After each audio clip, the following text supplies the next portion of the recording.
What if I told you that success is so much closer than you think it is? Would you believe me? Well, I'm not the only one who feels that way. Today, I have my friend and sales coach, Ryann Dowdy, coming on Free Mama Radio. She is a sales coach extraordinaire. So if you have any money mindset issues, or maybe you believe sales is a dirty word, listen in, because she's going to give you her best tips to go from not making any money to profitable business owner. You're listening to Free Mama Radio, where we believe you can have both a successful business and show up as the mom you want to be. I'm your host, Lauren Golden, a mom who built a full-time income working part-time hours. Now, I help other moms like you learn how to work from home on your own terms, take control of your schedule, and make more money so you can live a totally awesome, guilt-free life. I am on a mission to make sure that no mother has to choose between family and financial stability. So if you've been wondering, can I really have it all? This podcast will give you the answers. Ryann Dowdy is a sales coach that helps brand new entrepreneurs build six-figure businesses by mastering their sales conversations and their mindset. After a 15-year corporate career, Ryann found a huge gap in the online coaching industry on teaching sales to women in business. Ryann, you are just like a personal friend at this point. Welcome to Free Mama Radio. I'm just so excited to be here. I would love to give some more context on our relationship for the people who are listening who don't already know you. First of all, before we started recording, I told Ryann, I'm like, I yelled at all of my coaching students today that they must be following you. So if you're listening to this podcast right now, we'll give another shout out at the end, and we'll drop links and all the stuff podcasters do, we'll tell you how to follow her, but you guys need to be in this gal's Facebook group. We're cut from the same cloth. We're both kind of like get to the point, high D, like bottom line me kind of women. Not a ton of fluff, but everything we say comes from a place of love. But what's interesting is that even though we both now are kind of in this similar industry, we both met in a totally different industry. So rather than listen to me talk, I would like to hear from your perspective. How do we know each other? This is your interview. That's like one of my favorite claims to fame. And I was like, I know Lauren Golden in real life. Yeah. Before the Free Mama. Lauren and I worked together a million years ago at the Kansas City Star. I don't even think I realized at the time that your title was like marketing. I was just like, Lauren's in charge of all the wedding stuff, and she kind of keeps everybody's like stuff together. And thanks. I did do that, by the way. I know. She was just kind of like, you here. Like she was directing traffic, which no one is surprised to hear that. But way outside of her department. And I was, I was selling advertising for Inc. magazine, which was our entertainment rag. So it was many, many moons ago, in a very different place in our life that we met. And we just stayed connected on social media. And when Lauren started to transition into her freelancing business to the Free Mama, I kind of watched all of that happen. And it's funny because at the time I was not a mom. I was a stepmom and a dog mom, but I didn't have my own kids. And so I never really resonated with her story about daycare and life and all of that. But I watched her kind of roll into that. And I was like, I think that I'm not happy in my corporate career. And I think, Lauren, you might've been the first person I ever admitted that out loud to. That I was so this thing that I've spent 15 years of my life building, kind of don't love it anymore. So do you want to help me get out of that? And so Lauren was actually my very first business coach as well. We worked together one-on-one on kind of helping me draw out what I wanted to do and what that looked like. It's been a crazy fun adventure for sure. So it's been an evolution though. I think a lot of people think, or I thought, and maybe you thought also, I know one of my big complexes was I have to have a Shark Tank idea, right? Entrepreneurs are inventors. You have to come up with something nobody else is doing. I call this the millennial complex. I'm an old millennial, so are you a Gen X? Like my husband? Millennial? You're a cusper? By 6 months. I mean, you're younger than Justin. So. Okay, so do I identify as a millennial? It depends on the conversation. Okay, yeah, not really. If it's something positive, I identify. Well, so us millennials, let me break it down for anybody who's not a millennial who's listening. We are deemed as these special snowflakes, right? We got participation trophies. We just were told we can do anything we want to do. But here's the deal. I actually believe that. It's just we were kind of fed maybe this lie that it was going to be easy, right? Not only can you do anything you want to do, but just ask for it and it's yours, right? So that's kind of where our parents went wrong. So it's not our fault is what I'm trying to say. But what I'm saying is I thought to be successful in business, you had to be the only one doing it. That was honestly like one of my biggest misconceptions about business. And I do mean the word misconception, right? Like that's just a downright lie. It's actually kind of scary if you're the only one doing it. It means there's probably not a market for it. So you were saying you watched me evolve into what the Free Mama became, but I had no idea that this was going to turn into what it is today. And when we started having conversations, you had an idea of the type of person that you wanted to serve, but it was nothing like what it is now. So talk to me about like, from when we started working together to what your company looks like today. Okay. So actually, when I first went to Lauren, I wanted to help women early on in their careers. And what it was for me, and it actually, the way it really started was I read Jen Sincero's You Are a Badass. And Jen talks about needing a coach. I like how I call her Jen, like we're friends. Like everybody needs a coach. Yeah. Hey, Jen. I actually referenced her in my book and I sent her a copy and like flagged the page where I referenced same book. I didn't hear back, but Jen, if you're out there listening, no hard feelings. So she said everybody needed a coach. And I was like, when in life I needed a coach was when I was 24 years old and I couldn't figure out what I was doing and I didn't know who to talk to. And my girlfriends were in the same boat.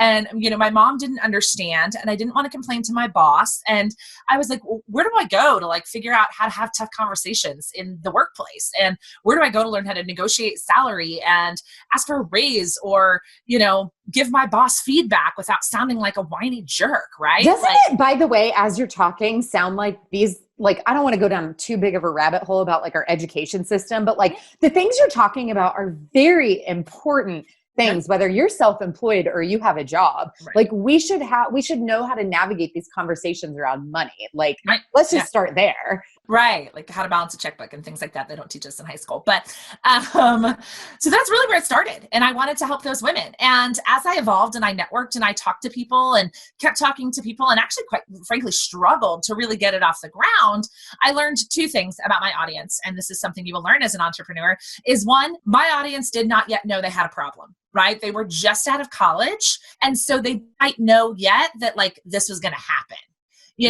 and then two, when it comes to disposable income, there's not a ton of 24-year-olds with a lot of extra cash and not to stereotype, but that's what it was. Right. Like, and so I had to evolve and I was like, well, why am I good at those skills? Right? Like, why was I good at having difficult conversations? Why was I good at negotiating salary? Why was I good at those things? And it went back to sales. It went back to being a good salesperson because that was my career. I was in sales since I was, literally 21 years old.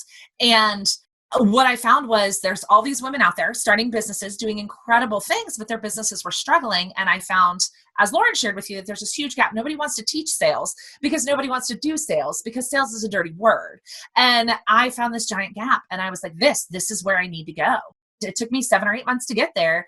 And even from there, like it grew arms and legs. Like I thought I was going to be working with companies, like big companies, implementing sales processes and stuff like that, because that's what I did in my corporate career. And now what I do is I help brand new entrepreneurs. I help startups really learn how to master those sales conversations that get them those first few clients that builds that foundation for their 6-figure business. So, and that's been the entire evolution. And this literally goes back to, I think it was October 2017, when you and I first started talking. It was somewhere in there that I hired you. So this is almost 3 years in the making at this point.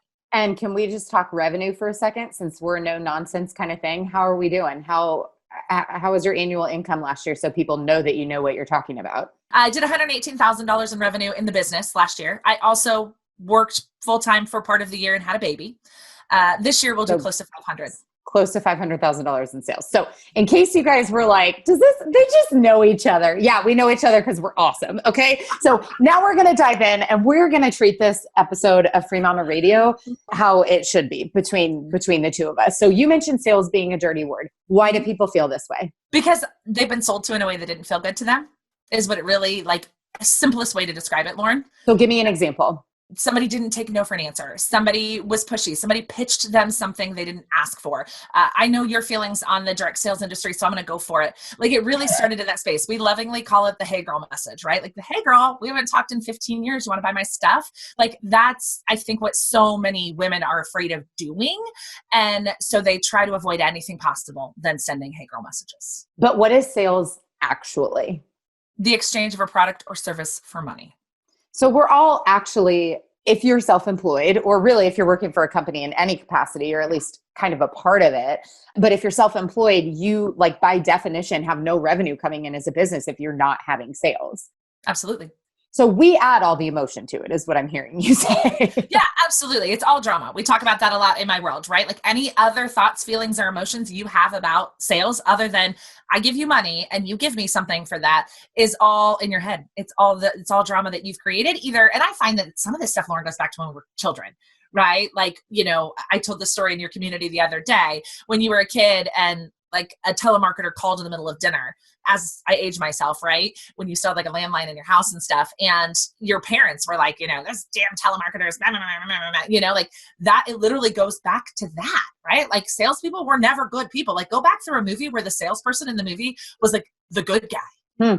They're always shysty, right? They're always trying to talk fat. And it's funny because I talk so fast and I'm like, I try not to be stereotypical, but that's what I got going for me is that I talk really fast. But there's just these fast talking people that are trying to like trick you into something. And I think that's what so many women are fearful of doing is having somebody else feel like that's what they're trying to do to them. But when we talk about sales and this idea of like, you've got a product or service that you're selling or buying, and then there's money, like this, it really like sales is almost like a smaller part of a bigger conversation about money too, right? Like it's kind of a taboo topic. Like our relationship with money, which was actually the part of the book that I quoted from our good friend Jen, right? Was this idea like, and I've told this story before, like I lived my 20s, like living paycheck to paycheck and not doing anything to do anything better because I kept telling myself I was broke. And therefore, as I kept living paycheck to paycheck and every month we'd get the little notification, we had $25 left in our bank account, or maybe that month we withdrew it. I got this weird like validation where I was right? Like I was still broke, but I was right. And we like to be right. So it's like, it's this bigger conversation about money. So this obviously, we're going to come back to the sales conversation because it's, you have built an entire business knowing it's one of the biggest roadblocks for people to be successful. And I want to get into some tactical tips that the free mamas can take away.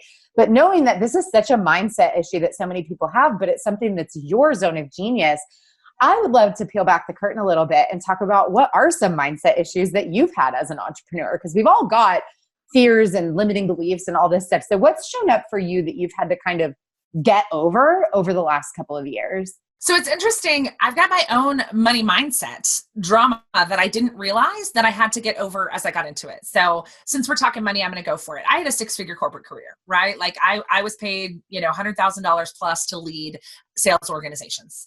And so I always thought that money wasn't a problem for me, but I bumped a ceiling for several years. And there was a lot of reasons for that in my head, right? It was the economy, it was the company, it was this, it was that, but really now I know it was my mindset because I never set a goal bigger than $100,000 a year, right? Like I never set a goal bigger than that. That was it. So I had to realize that I had that mindset block. And then I had to realize that there was more money than that available to me. So when I tell this story all the time, when I wanted to get out of my corporate job, that was all I wanted. I just wanted out. Get me out of this job. I don't care. And I didn't work for a bad company. Like I don't mean to vilify my boss or my company where I work for. It was just, I was done, right? I was done working for someone else. I was done not being in control. I was finished. And so for me, that was as big as it got. Just get me out. Just get me out. Just get me out. And what do you know, Lauren, I made $118,000 last year. Do you know what I about tapped out in my corporate world? $120,000. I don't think that that's a coincidence, but I had to overcome the idea that I could be $500,000 business owner. Like I will have $1 million business. And it's still like choke on the words a little bit when I say that, if I'm honest. Like it'll happen and it'll happen next year, but I still choke on it when it comes out of my mouth because it's just like things like that don't happen for me, right? That's just not for me. It's not for me. I remember when I was young and I was like, oh, I want to have a lot of money, but $100,000 felt like a boatload of money. And really it was like, I just want to pay my rent or I just want to be able to, buy the good beer at happy hour, and then it was just like, I just want to be able to buy a house. And I live in the Midwest, so you can do that very affordably, right? So all of those things, that's really bumped up against a lot was that was for other people, right? Like those other people could go build like $500,000 businesses. I just really need to get the hell out of this job. And I think that's an okay place to start, right? Like that's where I started too. It was like, what do I need to do to leave my job? And I was not making 6 figures. So, it was a lower threshold, but I think that's something so many people can relate to of this idea of like, we don't believe that we are limitless. And I'm not talking like weird sci-fi movies, but just like our earning potential or Right. our creativity or what we're able to build and take on. And, I think even just this weird year of coronavirus and homeschooling, like I think a lot of our capacities have been expanded, right? Like if you would have told me however many months ago, like that I could homeschool my children on top of running my business and whatever, and like not going crazy, like I would have been like, no. In the first 2 weeks, like I pretty much did go crazy. But now it's like, wow, I have this new capacity. And like you were saying, since starting your business, since we first started working together, you've not only had one child, but you've had 2 children in this time. And it's like the same as a mother's heart, right? It's like I just remember being pregnant with my second child and being like, how could I possibly love this kid as much as I love my first kid, right? Mm-hmm. But you do. And so we grow and we evolve and we bump up against that ceiling. So I love that. So let's talk about becoming a mom while starting a business. Yeah. Did you have any limiting beliefs around that? How did you persevere? And I don't want to talk about this in maybe a regrets way, but maybe like a hindsight's 2020 way. Is there anything you wish you would have done differently? So the reason the business brand came about was when I went back to work after Davis. So I have a son, he's 3-ish right now. And so it was after my maternity leave, and I like had my dream job. I was super excited to go back to work, and like 4 months in is when I was like, this is not all it's cracked up to be. So that was 2017. So yeah, then the business, then we're in 2018. Then I find out I'm pregnant with Georgia. And what really happened to me, Lauren, is I literally felt like I had like literally, poor kid, a ticking time bomb attached to my body. Like it was like, okay, I've got to find a way to get out of this job by June. And I had no evidence that would happen, Lauren. Like to date, I'd made like $5,000 in my business at that point. Like that was not at all an option, right? But I was like, we're going to figure this out. And we did. And I often tell the story, like my job, like my goal in starting a business was not to stay home with the kids. Actually, in fact, my husband now stays home with the kids, which is super fun and super awesome. And they're having a blast. But for me, it was about being in control of my time, right? Like my goal, Memorial Day weekend is next weekend. So I got like a week to get my stuff together, but like, we don't want to work Fridays this summer. Like I want to be able to have that kind of control. My husband's father has a home down in Florida. And as soon as we're able to travel again, like we want to be able to go there for a week. And we've never been there, Lauren, because we've never had enough PTO to go. My father-in-law owns a home in Florida, like on the Gulf Coast, and we've never been because we've never had enough PTO to go. And that for me, I was like, we're done here. Like we're done. So all of that to say, like, for me, I actually think it really fueled me because it was like, I got a timer, right? There's no like someday or tomorrow or I'll get around to it. It's like, no, we're not going back to work after this baby is born. So we are going to do whatever it takes to make it happen. And we did. So I can really relate to a lot of what you're saying. Obviously, I'm a control freak, so that resonated with me hardcore. But in terms of kind of the necessity of having to make things work. Yeah. So that's obviously played a huge role for you. How do you see this showing up now for your students? And let me ask you this question. Do you see any patterns or similarities among the students of yours that rise to the top faster? Yes. And they have made, go on. Matter of fact, they have made their business. It's not optional. It's not optional. And it took me, Lauren, it's funny. Here we are 3 years into it. Like in the past, probably 6 weeks, that's been my light bulb moment. The women who just rock it out and get stuff done are the women who treat their business like a business and not this optional thing that they might maybe do someday, which is what I did all of 2018, right? I was like, well, maybe, I might get some clients and I might launch this thing. And then all of a sudden, once you're pregnant, it's like, nope, no longer optional, right? We're going to show up whether we don't want, like whether we don't like it or not. We're going to show up whether we feel good or not. I was pregnant. I did not feel good. I did not have as rough time as pregnancies as you did, but I know that you resonate with that.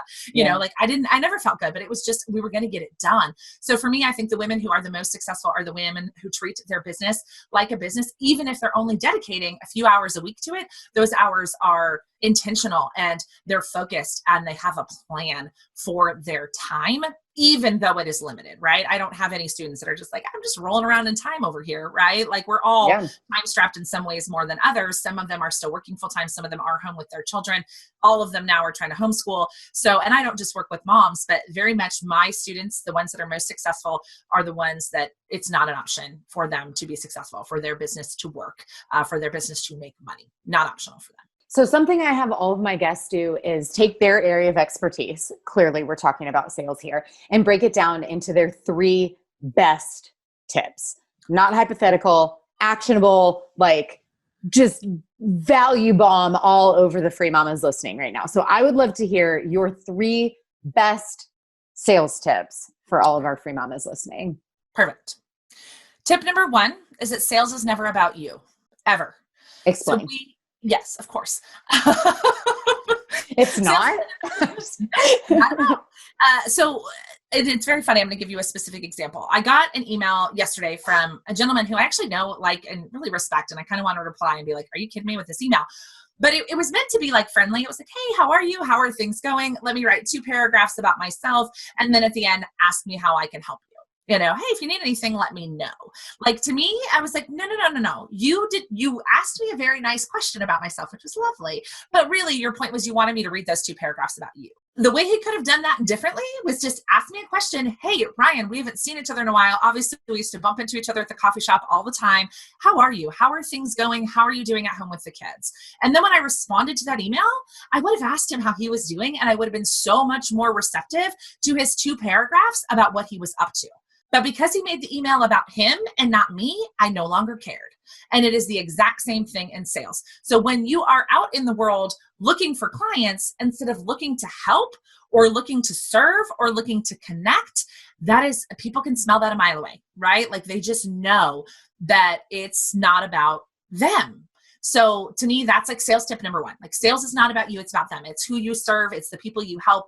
It's, the result that you give them should always be at the focal point of any kind of sales activity that you do. Love it. Okay. Tip number 2 is talk to people. That's like my favorite tip to tell people. And people are always so underwhelmed by it. But I really think that, and this goes back to my corporate sales career and the women in my business or my program that are successful, and even how I grew my business. The more people that you talk to, the more people that know what you do, the more money you will make. Whether that is from directly the people that you're working with, or it is from who they know, or the network that you build, right? Again, Lauren and I had this conversation with her community last week. Like, Lauren and I are here together having this conversation because we were part of one another's networks. We weren't friends when we worked together. Like, we went to the same industry parties and had a few beers together. And like, I'd met her husband and she met my boyfriend at the time, but we weren't besties. Like, we weren't keeping in touch outside of that, but it became a networking opportunity, right? By watching what she was doing on social media. And then when she reached out to me and asked me to serve her community, it was by building a network and building a relationship, right? And it took us 10, 11 years to figure out how that relationship was going to come full circle for us. So I honestly think that so often we are looking for the next client, and I don't mean to downplay people's needs for money, right? I've been there too. At the same time, like, it has to be about going out and talking to people, because the more people that know what you do, the more evangelists you have, the more people that can vouch for you, the more people that will refer things to you. And naturally, you're inevitably going to wind up having a conversation with someone that goes, you do what? Oh my gosh, I totally need your help. Right? That's how I got my first client as a sales coach. It was a networking conversation with a girl who somebody else had connected me with on LinkedIn. And they were like, how do you two not know each other? Like, you two should totally hang out. And so she messaged me and she was like, let's grab a, virtual coffee. She's not local to Kansas City. So we did. And in that conversation, she was like, I didn't know like sales coaches were a thing. Like, no, I need your help. Like, that's literally how I got my first paying client as a sales coach. And so to me, it's all about like, and that was not my intention on the call. It was like, okay, cool. Another awesome woman to know, another awesome woman who's growing a business. I learned that entrepreneurship can feel lonely. There's not a lot of people who get it, like get the work that you're doing. And so for me, it's like, talk to people, because you never know what will come out of it. And I know that some of you are going to tell me that you're busy, and some of you are going to tell me that you're an introvert, and some of you are going to tell me that you live in a small town, and some of you are going to tell me that you are at home with your kids. I can tell you've been talking to the free mamas. I've heard this all before.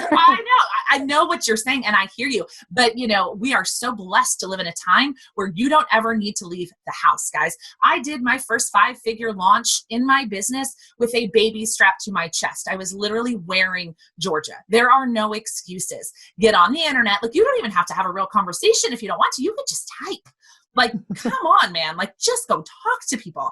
Facebook groups, Instagram, LinkedIn, like, they're already congregated, my friends. Just go talk to them. And like, simple things. I'm going to walk you through an exercise, and then I'm going to come up with my 3rd tip, because it's not back there yet. But the idea of talking to people, there was a girl who was like in my community who was trying to find a way to start conversations. And she sent me in my Facebook group in a sample of a message she wanted to send someone. And I was like, no, like, that message is all about you. It's I do this and I do that. And I was like, nobody cares. And she's like, well, what do I say? And my question to her was, what would you say if you met that person in person? And she was like, hi, my name is, what's yours? And, tell me about, how's your day going? right? Like that's it, my friends, just go talk to humans. So that is my second sales tip. And I guess my third sales tip is actually very different than what a lot of other people would tell you. Like we think that what I collectively hear is that we think that sales is pushy or obnoxious or spammy or gross. Those are all words that I've heard described sales. We used to ask that question on the way into my Facebook group, like, tell me what are your thoughts about sales? And it was never positive ever, for the record. But for me, like, I think it is okay in sales to say no to clients. Like, don't take every deal. Not every deal is a good deal. Not every client is a good fit. You don't have to pitch every time you get an opportunity to do so. You don't have to. And give people space to say no. So this is kind of, I think a lot of times I get a lot of like, well, I've been ghosted. And sometimes I think we're ghosted for different reasons, but oftentimes it's because we didn't give somebody the space to say no. The space to say, no, thank you. I'm not interested, or I'm not sure this is a good fit, or I don't think this is the right time. So my question is really to give people space in the sales process, yourself space to say, you know what, I'm not sure we're a good fit to work together. And then the client space to say, I really like you as a person, but this isn't a good fit for me right now. And really, and most sales trainings that I've sat through in my years of doing it was always about like, be really careful in the words that you choose. Don't give people an out, right? Like, all that stuff. I'm like, no, if you don't want to work with me, tell me no. I'm more worried about the relationship than I am about the sale, because I truly believe it all comes full circle. I've had people tell me no and then come back and buy from me. I've had people tell me no and refer me business because of the way I handled that no. So for me, it's give people space to say no and be okay with telling clients no. Not every deal is a good deal. You're not going to close every single deal. So stop putting that pressure on yourself. So good. Okay. I was almost hoping you didn't come up with tip number 3 because I thought of another question for you. Ooh, so we have 2 more questions. Do it. My first question for you is this. Having watched you go from where you were in 2018 to where you were in 2019, and now I just celebrate all of your awesomeness. I mean, not that I wasn't the whole time, but I mean, there was a big shift from 2018 to 2019. A lot of free mamas are where you were in 2018. They know they want to do something. They don't have the clarity on what that offer is. Yeah. Or they're not sure how to use their skills for a business. They're not quite sure maybe who they're talking to that's the right person to talk. They're just in those early stages where it's like they made a decision, but like they kind of have one foot on in the door. They're not treating it like a business, but part of that hesitation could be a lack of information. Sure. What's your best piece of advice for those people to get to their, I'm doing air quotes, to their 2019? What did you do in 2018 that you didn't like? How did you not quit and go, cool, this isn't working. I'm just going to keep my $120,000 a year paying job and make some babies. Like, what did you do to persevere through that awkward stage of starting a business with a lack of clarity to where you are now? That's what I would love to hear from you. Sure. Gosh. And I'm guessing a lot of it's mindset, but I don't know. So I didn't know what it was at the time because I honestly didn't really dig into mindset until 2019, which is but for me, what I realized, this is actually almost embarrassing to admit out loud. I think I was just too proud to fail. Like I had already put it out in the world that I was like, no, we're going to figure this out, right? Like there is just no way. Like this is going to work for me. And I also really knew, I think I did have the cushion of like, oh, well, the job, if it works out. But for me, it was really about like, no, I put this out in the universe. Like people know that I'm doing this. I'm going to do this. So I think part of it was that. And then like every time and again, I hate to knock the company I worked for because they were lovely humans, but every time like I got that, well, the board wants to know blah, blah, blah. And I was like, I built you a $4 million sales organization and the board like, no, not going to work for me. And so I think some of it was just the outside circumstances were just like spinning the knife pretty often for me. But I think some of it was just like brute force, Lauren. Like I am too proud to fail. Like it's not going to happen. And not that I didn't fail along the way. I was too proud to give up. Like, please don't be clear. I love that. Please let me be clear. Like there was immense amounts of failure, immense amount of failure. That's part of entrepreneurship, right? But it was not like I was not going to give up because, that high school friend of mine that I'm Facebook friends with might judge me if I quit. Like it's stupid stuff we tell ourselves. But for me, that's really what it was, pure brute force. Too proud to give up, but not too stubborn to tweak and test. Oh, right? sure. You weren't just chucking the same pasta at the wall for 2 years. You were in conversation. You were practicing what you preached, right? You were networking, you were in conversation, and you paid attention to what other people wanted. I love this so much. Okay, last question for you. You are an honorary free mama, obviously, and you work with my students, and you come in as a guest often, and thank you for that. Of course. The mission of the Free Mama is to make sure that no mother has to choose between family and financial stability. Knowing that and knowing my community as deeply as you do, what is one final piece of advice that you would like to offer to the women who are listening right now, who are struggling to get started or to keep going or to make it to that next level inside of their business? Whew. Let's see. What's the one? I have like 87 pieces of advice, but the one piece of advice is that like success is so much closer than you think, right? Like you think of what Lauren and I just talked about, like our evolution professionally, like in the grand scheme of things, in 10 years, it's not a long time. It feels like a long time, right? It felt like a lifetime ago. We were both didn't have children and everything else. But like in the grand scheme of things, if you go back to October 2017 to where we're sitting at today in May of 2020, recording this conversation, like it felt like the longest, hardest road of my life, but it was 2.5 years, Lauren, and 2.5 years. And the same thing for your journey, right? From when you went from freelancing to the Free Mama, but it felt long. So for you, it's like the success is so much closer than you think that it is. And while every day feels long and every day can feel super frustrating, like you've seen that meme of the guy like who's digging for gold and like turns around pickaxe over and like turns around and leaves, like that's where you're at. Like that's where you are. And it's so close and it happens so fast, right? Like it literally, I love to tell the story. It went from like, I'm not making any money to like, holy, I don't know what to do right now. And like, I should probably hire an accountant and like, help me out. I probably need some people to help me with this business. And it just was like, we're just doing this thing. And it was incremental and it was incremental. And then it went crazy in the best way possible. So for me, it's like success is so much closer than you think. And while it feels long and the days feel long and the work feels hard, like the only way you fail is if you give up. I truly, truly believe that. So good. Ryann, thank you so much for coming on Free Mama Radio. I'm so grateful for you for our decade-long evolution of our friendship, to get to be a cheerleader of you and the way that you help so many people. I'm just so grateful for you. Thank you. Oh, well, the feeling is mutual, and thank you for making me an honorary Free Mama. And I just love being part of your community and serving the women. I just love the work that you're doing. It's so fun. Love it. Thanks, Ryann. I hope you enjoyed this episode of Free Mama Radio. Don't forget to check out Free Mama TV right here on YouTube for hundreds of how-to videos and interviews to help you start, grow, and scale a virtual business from home. If you want to join a community of tens of thousands of moms just like you, make sure you join the Free Mama Movement group over on Facebook. And lastly, if you want to learn more about how we can do this together, work to achieve your goals, and make you our next success story, check out my free training at thefreemamamovement.com. I'll see you next time.